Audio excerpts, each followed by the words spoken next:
Hello बच्चों, तो मैं हूं सीपी सर। आप लोग देख रहे हैं 12th क्लास की फिजिक्स और आप देख रहे हैं physics classes bye CP sir YouTube channel. तो बच्चों, इसमें हम लोग 12th क्लास की फिजिक्स में जो है लेक्चर नंबर 8 तक पढ़ चुके हैं और इसके पिछले लेक्चर यानी का लेक्चर नंबर 8 में हमने बात किया था कि आपका गोला है, आवेशित है और वो गोलीय कोष है यानी बीच में से खोखला है। ठीक है बच्चों, चाहे चालक हो चाहे अचालक, अगर कोष है तो उसके पृष्ठ पर आवेश आ जाता है। परंतु आज बच्चों हम लोग बात करेंगे आवेशित अचालक ठोस गोला, यानी आज हम लोग ठोस गोले की बात करेंगे और वैद्युत क्षेत्र की तीव्रता। तो बच्चों, हमारा अचालक ठोस गोला है, चालक नहीं है। यहाँ पे बात को ध्यान दें, यहाँ पर चालक नहीं है, अचालक है।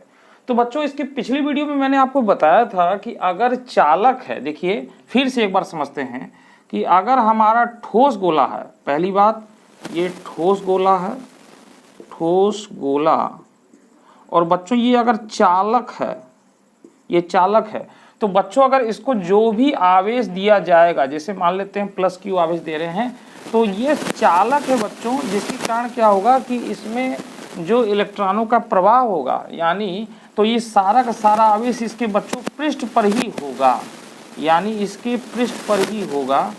इस तरीके से बीच में कोई आवेश नहीं होगा बच्चों, यानी इसके अंदर, यानी जो अंदर है, अंदर आवेश शून्य है।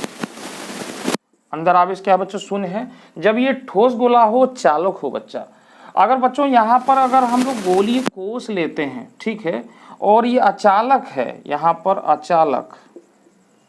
अचालक है और ये गोलीय कोष है बच्चों, गोलीय कोष, चाहे इसमें चालक चाहे अचालक। तो बच्चों कोष का मतलब ही हो गया कि अंदर आवेश शून्य होगा, अंदर आवेश शून्य है, क्योंकि इसके बच्चों आवेश जो दिया जाएगा इसके पृष्ठ पर आवेश आ जाएगा, इसके पृष्ठ पर आवेश आ जाएगा। तो चाहे बच्चों अगर चालक भी लें, परंतु गोलीय कोष होगा तो अंदर तो होगा ही नहीं, तो उसके पृष्ठ पर आएगा। यानी चालक या अचालक या चालक के केस में अगर हमारा गोलीय कोष है तो इसके पृष्ठ पर ही आवेश आता है। परंतु बच्चों जब अगर ठोस गोला ले लिया जाए तो चालक के कारण जो है कि इसका सारा आवेश इसके पृष्ठ पर चला जाएगा, अंदर कुछ भी नहीं होगा। हालांकि ये ठोस है बच्चों, ये गोला जो ठोस है, परंतु इसके आवेश, अंदर आवेश कुछ भी नहीं होगा। तो आज बच्चों हम लोग यहाँ पर बात करने वाले हैं अचालक ठोस गोले का। तो बच्चों अगर यही जो है हमारा चालक की जगह अचालक हो जाए, तो अगर हमारा ये गोला ठोस है, इस तरीके से बच्चों ये ठोस गोला है, ठोस गोला, परंतु बच्चों ये अब की बार हमने अचालक लिया। तो बच्चों अचालक में इलेक्ट्रॉनों का स्थानांतरण नहीं हो सकता, जिसके कारण अगर इसको जो आवेश दिया जाएगा तो ये आवेश बच्चों इसके पृष्ठ पर तो फैलेगा ही फैलेगा। ये एक समान रूप से बच्चों फैलता है, यानी कहीं पर ज्यादा कहीं पर कम नहीं होता, और इसके अंदर भी आवेश एक समान रूप से फैल जाएगा। तो बच्चों आज हम लोग बात करेंगे इस पर कि इस गोले के कारण अगर कोई बाहर बिंदु है तो उस पर वैद्युत क्षेत्र की तीव्रता कितनी होगी, अगर इसके पृष्ठ पर लिया जाए तो कितनी होगी, या फिर इसके अंदर अगर लिया जाए तो कितनी होगी। आज हम लोग इस पर बात करेंगे, यानी गॉस का ये अपना जो है गॉस का प्रमेय अनुप्रयोग है, और ये लेक्चर नंबर 9 देख रहे हैं आप। गॉस का अनुप्रयोग लेक्चर नंबर 9 देख रहे हैं। हम लोग बात करेंगे ठोस गोला अचालक है, तो इसके बाहर अगर कोई बिंदु P है, या इसके पृष्ठ पर है, या इसके कोई भीतर है, तो उस पर वैद्युत क्षेत्र की तीव्रता कितनी होगी, आज हम लोग इस पर बात करेंगे। तो चलिए बच्चों स्टार्ट करते हैं। अभी समझ गए होंगे कि क्या है ये। तो बच्चों इसको मैं मिटा रहा हूं। चलिए तो बच्चों देखिए, सबसे पहले हम लोग एक ठोस गोले को बना लेते हैं। ये हमारा कोई ठोस गोला है बच्चों, ठीक है, और जो है इसको प्लस आवेश दिया जा रहा है। तो प्लस आवेश बच्चों ये जो है इसके पृष्ठ पर इस तरीके से फैल जाएगा, ऐसे, और इस पर भी अंदर एक समान रूप से फैल जाएगा, इस तरीके से बच्चों। तो यहां पर ये आवेश पूरी तरीके से इस पर फैल गया है, ये ठोस गोला है, ये आपका जो है वो ठोस गोला है, ठोस अचालक। सबसे बड़ी कंडीशन बच्चों ये है, अचालक ठोस गोला है, ये हमारे पास है। ठीक है बच्चों, अब बच्चों इसमें हम लोग क्या काम कर सकते हैं कि इसका जो केंद्र है, यहाँ पर हमने एक केंद्र ले लिया जिसको हम लोग ओ नाम दे देते हैं, और इस केंद्र की मान लेते हैं यहाँ से जो दूरी है वो ये है, इसकी त्रिज्या ये कैपिटल आर से हम लोग दिखा रहे हैं बच्चों। और यहाँ पर कोई बिंदु बच्चों हम लोग ले रहे हैं, यहाँ पर ये पी बिंदु ले रहे हैं जिसकी दूरी आर है बच्चों, स्मॉल आर। और इस बिंदु पर, इस बिंदु को हम लोग नाम दे दे रहे हैं पी बिंदु। इस बिंदु को क्या नाम दे दे रहे हैं? पी बिंदु। तो इस पर हम लोग को वैद्युत क्षेत्र की तीव्रता निकालनी होगी सबसे पहले। तो हम लोग इसके लिए गॉसियन पृष्ठ की कल्पना करेंगे बच्चों, इसके चारों ओर।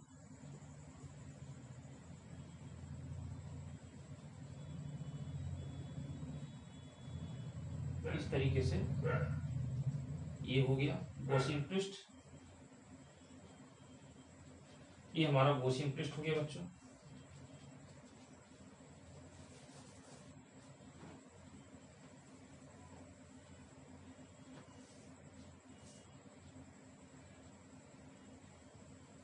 ठीक, ये गॉसियन पृष्ठ हो गया बच्चों। तो ये है गॉसियन पृष्ठ। अब बच्चों इस पर हमको निकालना है, तो बच्चों इस पर एक क्षेत्रफल हम लोग ले लेंगे छोटा सा।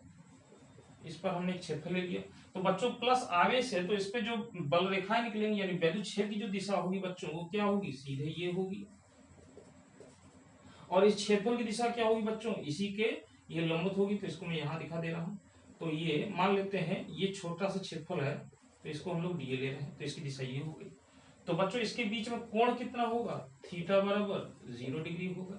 ठीक है, अच्छा तो बच्चों अब यहाँ पर देखिए हम लोग निकालते हैं सबसे पहले। तो इसके लिए क्या काम करते हैं बच्चों, यहाँ पर ले लेते हैं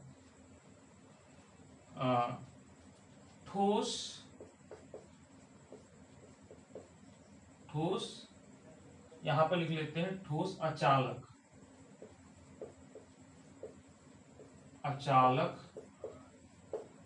गोले को प्लस क्यू आवेश दिया चूंकि, यहां पे इस बात को लिख लेते हैं बच्चों, चूंकि यह अचालक ठोस गोला है, ठोस गोला है, अतः संपूर्ण आवेश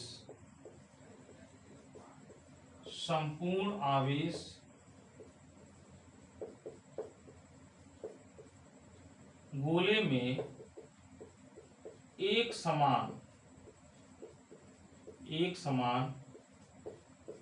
रूप से वितरित या फैल जाएगा, वितरित ज्यादा सही है, वितरित हो जाएगा।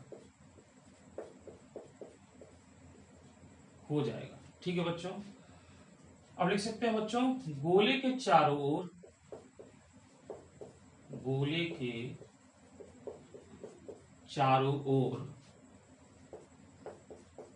एक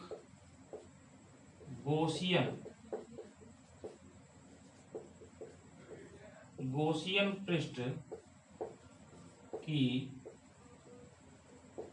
कल्पना की, जिस पर एक लघु क्षेत्रफल डीए लिया।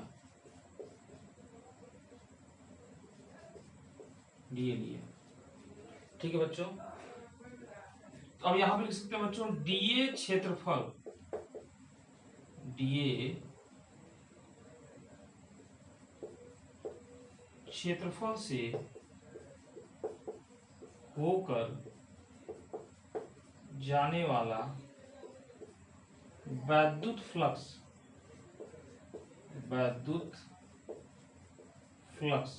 तो बच्चों इससे होकर जो जितना वैद्युत फ्लक्स गुजर रहा है पहले हम लोग इसको निकालेंगे। ठीक, फिर इसका इंटीग्रेशन यानी समाकलन करने के बाद हम लोग इस संपूर्ण गोले द्वारा निकालेंगे बच्चों। तो यहाँ पर वैद्युत फ्लक्स हो जाएगा बच्चों, तो ये हो जाएगा डी फाई बराबर, तो बच्चों ये क्या हो जाएगा, vector E dot vector D A. और बच्चों ये दोनों सदिश है तो इसको हम लोग इस तरीके से लिख सकते हैं, E D A cos theta. अब बच्चों यहाँ पर इसका इंटीग्रेशन कर दिया है तो इसका समाकलन करने पर बच्चों आ जाएगा, यानी संपूर्ण गोले से लिखा जाए, संपूर्ण गोले से गुजरने वाला वैद्युत फ्लक्स, तो क्या हो जाएगा बच्चों, इसका हो जाएगा फाई, ठीक है, फाई ई लिख सकते हैं बच्चों। तो यहां पर क्या हो जाएगा, इसका इंटीग्रेशन करेंगे बच्चों तो ये हो जाएगा E D A cos theta. यहाँ पर इसका इंटीग्रेशन करेंगे बच्चों, इसका इंटीग्रेशन किए तो फाई ई हो गया, ठीक है, यहाँ फाई ई लिख सकते हैं। तो बच्चों यहाँ पर देख रहे हैं कि थीटा बराबर 0 है तो यहाँ पर 0 रख देंगे, ठीक है बच्चों।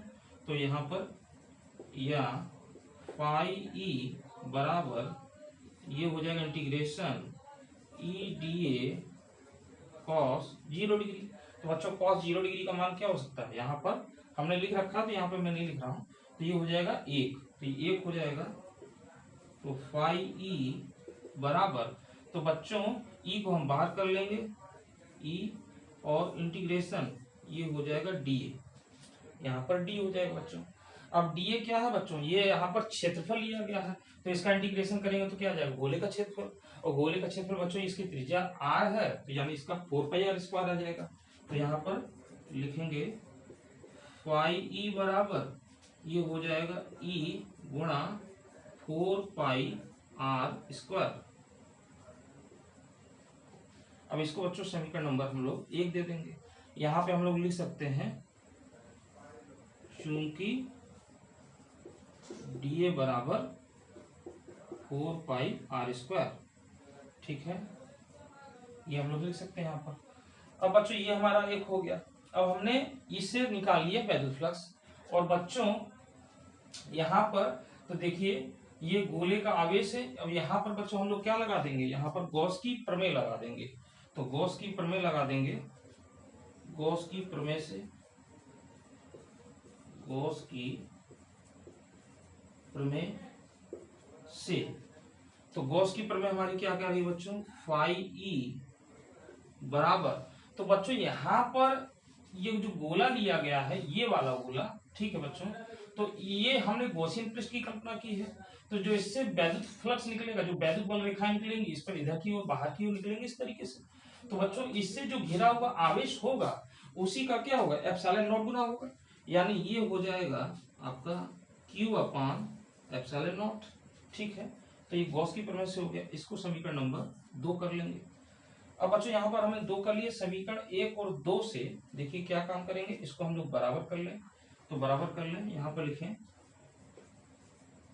समीकरण 1 व 2 से, तो बच्चों इसको अगर बराबर किए जाए ई गुणा 4 पाई आर स्क्वायर बराबर Q अपान एप्सिलॉन नॉट। तो बच्चों इससे ई का मान आ जाएगा, ई का मान आ जाएगा यहाँ पर ये हो जाएगा 1 अपान 4 पाई, और बच्चों इसको एप्सिलॉन नॉट को अगर हम इधर लिख दें और ये ऊपर Q है तो ये हो जाएगा आर स्क्वायर। तो बच्चों ये हमारी आ गई वैद्युत क्षेत्र की तीव्रता। कहाँ पर, ये बिंदु P पर आ गया बच्चों, ये बिंदु P पर आ गया। अब बच्चों यहाँ पर देखिए क्या है, ये तो बिंदु P पर आ गया। अब हम लोग मान लेते हैं बच्चों यहाँ पर ले रहे हैं गोले के पृष्ठ पर, ठीक है। अब यहाँ पर आ जा रहा है हमारा ये बिंदु, मान लेते हैं जो बिंदु P है ये आ जा रहा है P, ठीक है। तो यहाँ पर P डैश कर सकते हैं या हम इसको कर सकते हैं। तो बच्चों अब यहाँ पर लिख सकते हैं, ये तो गोले के बाहर हो गया। अब यहाँ पर दूसरी कंडीशन हम लगा रहे हैं बच्चों, यहाँ पर मैं यहाँ पे लिख देता हूं गोले के बाहर, गोले के बाहर P पर वैद्युत क्षेत्र, इतना काफी होगा। ये पहला हो गया बच्चों, ये हो गया। ठीक, अब यहां पर बच्चों लिख रहे हैं गोले के पृष्ठ पर, गोले के पृष्ठ पर वैद्युत क्षेत्र। तो बच्चों गोले के पृष्ठ पर जो वैद्युत क्षेत्र है, इसको अगर हम निकालेंगे तो देखिए बच्चों क्या हो जाएगा। यहाँ पर ये जो कैपिटल आर है, अब यहाँ पर हो गया तो ये दोनों बराबर हो गए, यानी इस कंडीशन बच्चों ये जो आर है स्मॉल आर के बराबर हो जाएगा। तो हमें करना कुछ नहीं बच्चों, यहाँ पर जो आर है इसकी जगह पे कैपिटल आर रख देंगे। अतः तो सीधे सीधे ये हो जाएगा ई बराबर, यहाँ देखिए 1/4 एप्सिलॉन नॉट, और ये हो जाएगा Q/r²। तो ये आ जाएगा बच्चों गोले के पृष्ठ पर आ जाएगा बच्चों। अब तीसरी कंडीशन बच्चों हम लोग को लगानी है कि अगर ये बिंदु हम मान लेते हैं ये बिंदु यहाँ पर आ जाए, ठीक है, ये बिंदु हम लोग यहाँ पर ले रहे हैं, तो ये हमारा हो गया P', ठीक है। इसको हम लोग जो है गोले के पृष्ठ पर हमने दिखा दिया, अभी इसको हम लोग P' मान लेंगे बच्चों। तो अब हम लोग क्या काम करेंगे बच्चों कि फिर से हमें गॉसियन पृष्ठ की कल्पना करनी होगी, ठीक है। तो हम यहां से एक गॉसियन पृष्ठ बना रहे हैं,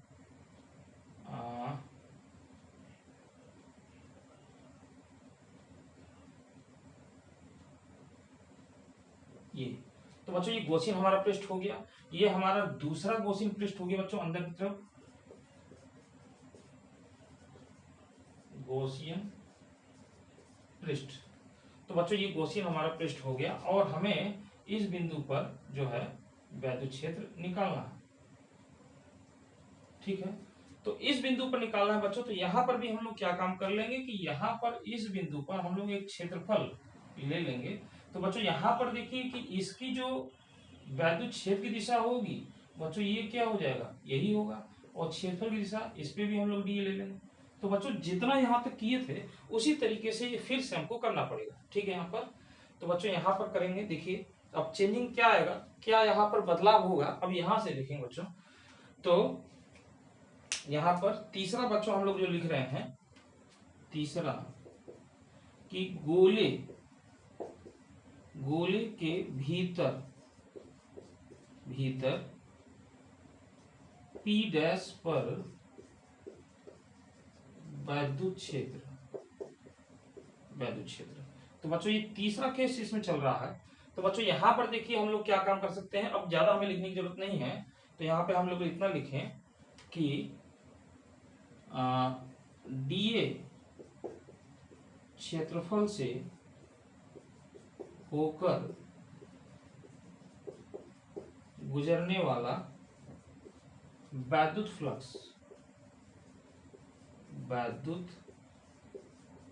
फ्लक्स, ठीक है बच्चों।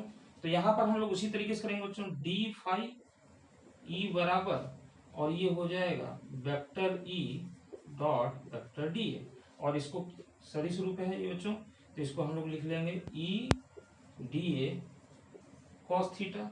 और बच्चों इसी तरीके से देखिए सेम वही होगा, तो यहाँ पर इसका अगर संपूर्ण किया जाएगा तो ये हो जाएगा फाई ई बराबर, और इसको ई को मैं डायरेक्ट देखिए इंटीग्रेशन कर देता हूँ, यहाँ पर इंटीग्रेशन कर देता हूँ, मैं कुछ डायरेक्ट कर देता हूँ, तो इसको इंटीग्रेशन से बाहर निकाल लेंगे, और ये बच्चों यहाँ पर आप लिख दीजिए थीटा बराबर 0,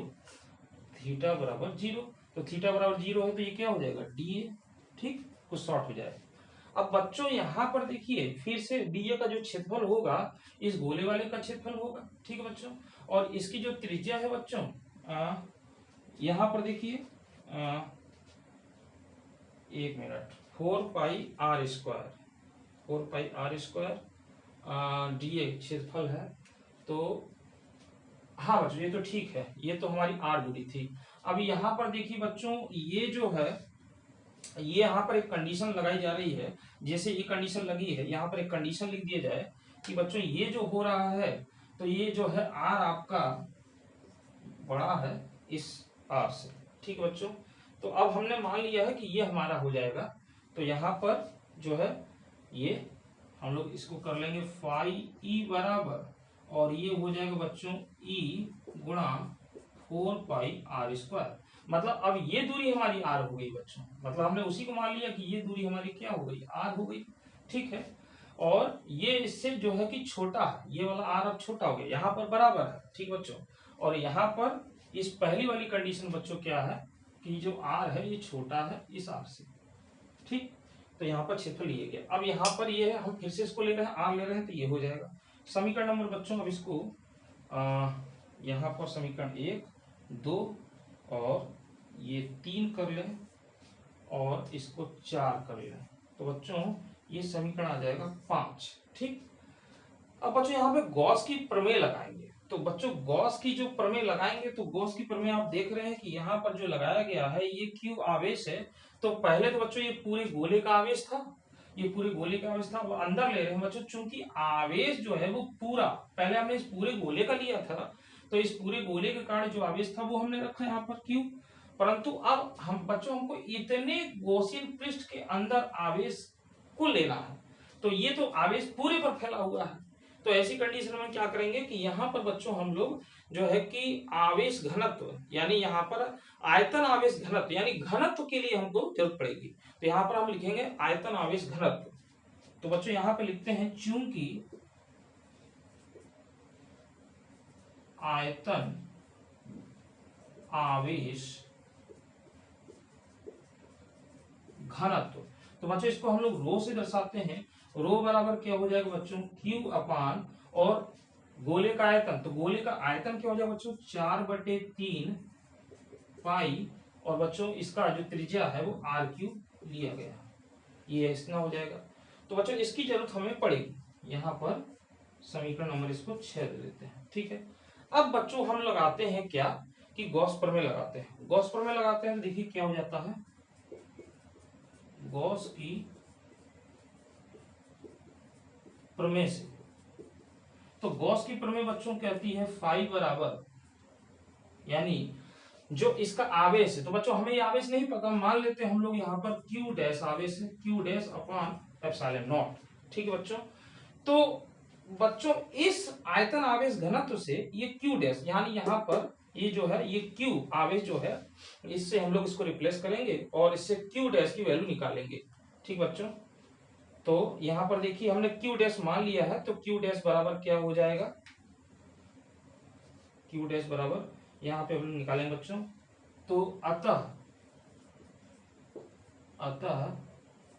क्यू डैश बराबर, तो बच्चों इसी को अब क्यू डैश हम कर सकते हैं, कोई इसमें दिक्कत नहीं है। तो यहाँ पर चाहे हम इसको क्यू, क्योंकि क्यू तो पहले लिया गया है इसलिए थोड़ा सा अंतर होना चाहिए, तो क्यू डैश बराबर बच्चों क्या हो जाएगा, इसका गुणा हो जाएगा रो गुणा 4/3 पाई और r³। अब बच्चों इस क्यू डैश का मान हमको यहाँ पर रखना होगा, तब जाके ये गॉस की प्रमेय लगेगी यहाँ पर। तो ये इसको समीकरण 1 दे देते हैं, 7 दे देते हैं। ठीक, समीकरण 7 से क्यू डैश का मान 1 मिनट, ये आपका 6 हो गया, या इसको 6 करने की जरूरत नहीं है, क्यों इतना समीकरण बनाया, इसको बच्चों 6 कर लीजिए और इसको 7 कर लीजिए। ठीक, तो लिखेंगे यहां पे लिखिए कि क्यू डैश का मान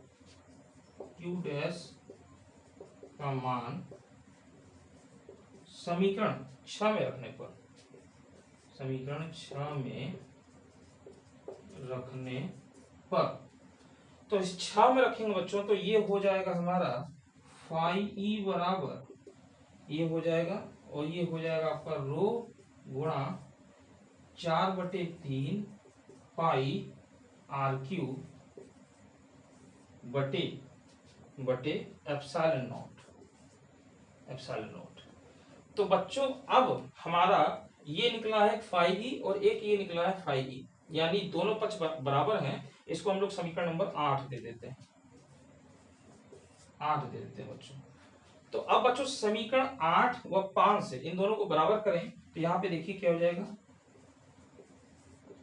समीकरण 5 व 8 से तो दोनों पक्ष को बराबर करें, तो बच्चों ये हो जाएगा आपका ई गुणा 4 पाई r²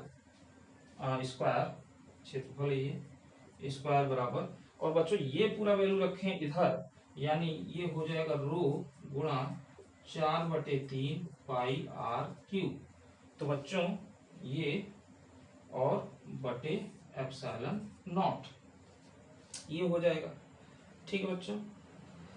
अब बच्चों यहाँ पर देखिए क्या करेंगे कि ई की वैल्यू निकाल लेंगे। तो ई की वैल्यू निकालेंगे तो ये हो जाएगा ई बराबर, और ये हो जाएगा रो गुणा 4/3 पाई आर क्यू अपॉन, ये नीचे आ जाएगा बच्चों, और नीचे आ जाएगा तो ये हो जाएगा 4 पाई आर स्क्वायर और गुणा एप्सिलॉन नॉट। तो बच्चों 3 यहाँ पे नीचे आ जाएगा। देखिए पहले हम लोग इसको और सॉल्व कर लेते हैं। तो ये हो जाएगा रो गुणा 4 पाई आर क्यूब बटे ये हो जाएगा 4 पाई आर स्क्वायर गुणा एप्सिलॉन नॉट गुणा 3, ये 3 नीचे आ गया। देखिए 4 पाई से 4 पाई कट जाएगा, आर स्क्वायर से बच्चों इसका एक पद कट जाएगा। ठीक है, और ये आ जाएगा इस तरीके से ई बराबर, देखिए देख रहे हैं आप, तो ये हो जाएगा रो अपॉन 3 नीचे ले लेंगे। ठीक है, और ऊपर क्या बचेगा बच्चों, ये हो जाएगा आर, 3 है 2 कट चुका है, और क्या हो जाएगा एप्सिलॉन नॉट। तो बच्चों ये आ जाएगा इसमें, बस में आ रही बच्चों, ये इसमें आ जाएगा। तो ये हमारा बच्चों कहां पर हो गया, गोले के भीतर वैद्युत क्षेत्र हो गया, ये गोले के भीतर वैद्युत क्षेत्र हो गया हमारा ये।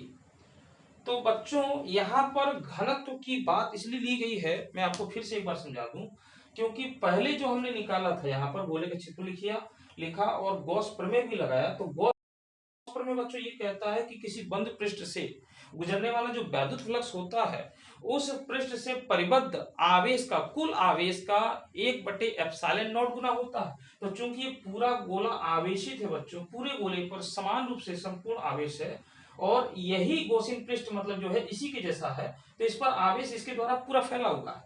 तो बच्चों इस गोले के द्वारा जो आवेश है उसका 1/एप्सिलॉन नॉट गुना है। परंतु बच्चों यहाँ पर जब हम कर रहे हैं तो हमें इतने इस गोले में जो आवेश है वो उसका एप्सिलॉन नॉट गुना निकालना है, यानी इस गोले के अंदर जितना आवेश घिरा हुआ है वो, अब ये चूंकि सारा आवेश तो पूरे पर फैला हुआ है, तो इसके अंदर कितना आवेश है ये हमें नहीं मालूम। तो इसके लिए घनत्व की आवश्यकता पड़ती है बच्चों, यानी यहाँ पर जो है आयतन घनत्व आवेश को लिया जा रहा है। तो बच्चों यहीं पर हमने आयतन आवेश घनत्व है, वहां पर क्यू है तो क्यू डैश कर लेते हैं, क्योंकि मान लेते हैं यहाँ पर आवेश जो है वो क्यू डैश है, तो हम लोग फार्मूले में ही क्यू डैश कर लेते हैं। ठीक बच्चों, यानी कहने का मतलब कि इस टोटल आवेश क्यू दिया गया और इसका क्यू डैश आवेश यहाँ पर है, क्योंकि घनत्व का मतलब ही होता है कि एकांक आयतन में जो आवेश फैला है वो, तो इसके इतने आयतन में क्यू डैश आवेश फैला हुआ है, हमने मान लिया। तो यहाँ पर रो जो है वो हो जाएगा क्यू डैश अपान इसका आयतन। तो ये गोला है, इस गोले का आयतन कितना हो, 4/3 पाई आर क्यू हो गया। आर क्यू बच्चों ये जो है कि बिंदु यहां से लेके यहां तक आ गया, तो ये दूरी आर जो है अब ये हो गई है, परंतु ये आर क्या है, इससे छोटा है, तो ये ही आर हम लोग लेंगे इसके आयतन में, यानी ये आर हम लोग इस तरह ले रहे हैं। ठीक है, तो 4/3 पाई आर क्यू हो गया। अब बच्चों इस क्यू डैश का मान हमको चाहिए, तो क्यू डैश का मान हमने इससे निकाल लिया, क्यू डैश बराबर इसका गुणा इसमें कर दिया। तो ये वैल्यू उठा करके जब हम यहाँ पर रखेंगे बच्चों, तो ये हमारा आ जाएगा ये फाई ई बराबर ये आ जाएगा। अब समीकरण 8 हमारा ये हो गया और समीकरण हमारा 5 ये हो गया, दोनों के फ्लक्स एक ही है, तो बाएं पक्ष को बराबर करते हुए दोनों को बराबर किया और फिर ई का मान निकाला, तो ये हमारा फाइनली ये आ गया बच्चों। ठीक, अब बच्चों यहाँ पर एक चीज और हम लोग देख लेते हैं जिसको हम लोग नोट करने वाले हैं इंपॉर्टेंट, यानी एक केस और बना लेते हैं। तो जगह नहीं है, जगह जगह जगह, तो यहाँ तक हो गया। देखिए यहाँ पर कुछ जगह दिखाई दे रहा होगा, या बच्चों इसके लिए मैं थोड़ा सा मिटा देता हूँ, पूरा मिटाने की जरूरत नहीं पड़ेगी, मैं इसको मिटा दे रहा हूँ, आपने लिख ही लिया होगा। तो बच्चों यहाँ पर तीसरे के बाद एक चौथा केस हम लोग देख रहे हैं, फोर्थ, गोले के केंद्र पर, गोले के केंद्र पर वैद्युत क्षेत्र तो बच्चों गोले के केंद्र पर जो वैद्युत क्षेत्र होगा वो कैसे निकालेंगे, यहाँ पे देखिए गोले के केंद्र पर, यानी ये बिंदु पहले पहले यहाँ था बच्चों, फिर यहाँ पे आया, फिर उसके बाद हमने यहाँ के गोले के भीतर लिया था। अब मान लेते हैं कि ये बिंदु इसके केंद्र पर है, तो केंद्र पर होगा तो इसकी दूरी क्या हो जाएगी, r बराबर क्या हो जाएगा, तो r बराबर बच्चों 0 हो जाएगा। जब ये बिंदु यहाँ से यहाँ पर आ जाएगा, ये बिंदु यहीं P हो जाएगा, ठीक है। तो यहाँ जब हो जाएगा तो क्या हो जाएगा, r बराबर 0 हो जाएगा। तो इस समीकरण में r का मान 0 रख देंगे बच्चों, तो ये क्या हो जाएगा, पूरा 0। E बराबर रो अपॉन 3 और r का 0 और यहाँ पर एप्सिलॉन नॉट, E बराबर क्या हो जाएगा 0। यानी गोले के जो केंद्र पर होगा वैद्युत क्षेत्र वो शून्य हो जाएगा, वैद्युत क्षेत्र क्या हो जाएगा बच्चों, शून्य हो जाएगा। तो बच्चों इस तरीके से बहुत ही इंपॉर्टेंट डेरिवेशन है और इसको आपने समझा। इसमें देखिए 3 कंडीशन आ रही है, पहला है गोले के बाहर P बिंदु पर वैद्युत क्षेत्र है, फिर दूसरी कंडीशन आ रही है गोले के पृष्ठ पर वैद्युत क्षेत्र है, ठीक है, पृष्ठ पर केवल यहाँ पर r का मान रख देंगे।